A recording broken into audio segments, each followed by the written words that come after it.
Imagi bungo tumtin. Ima. Ngasidi icha chawre. Pangal sare phar. Nasagi naramdam kangani khanduna.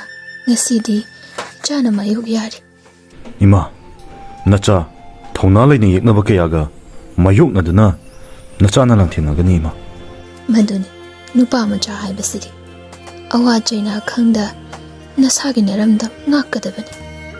Naramdamgi nachena jal kayabu nushi hete sarak tambiduna minushi machet mata yauda thawai laukiba makhoibu lemda khak tharoidabani magi bungo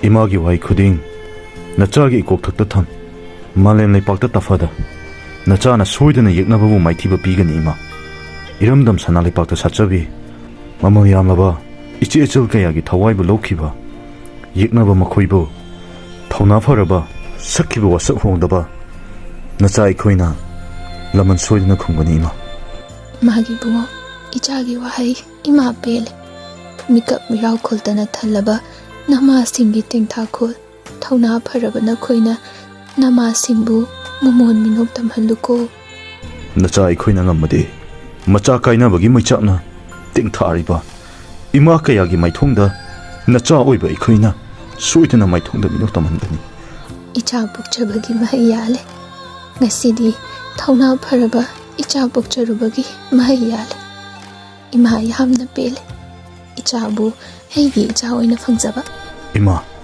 nacha bu thawna hapiyo ima kaya gi milugi pirangse nacha ikhoina nongmadi soinan leithugani tumthin imagi bungo nupa macha haibasidi thawna legedabani ngasidi sana lebak manipur mai hona chaklare igi turel chelare mikap mirau kholtana nillare mamal ramlaba thawai kya mangkhre punamakse icha oibana khoina thawna phana aki akhang leitana lantheng nagadabani imana thawna hable ima lebaki damak thawna phana legedabani ima nacha imagi wahi tabada nacha kana bu soki balaitre fatraba yeknaba makhoibu kanglei paki mapari oiriba ikhoina makhoigi lurel kaktuna laman soidana singani napari oiriba ikhoina nacha lamfamda yeknaba makhoibu maithiba pinaba nacha sarubya jarugi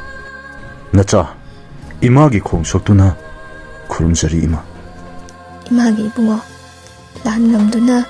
langam phiral paiduna imagi nakta amu hala khoko ima nang bungairamge kanglei paki mapari thawna pharabana khoibu ima nang ngairam khini ko imagi bungo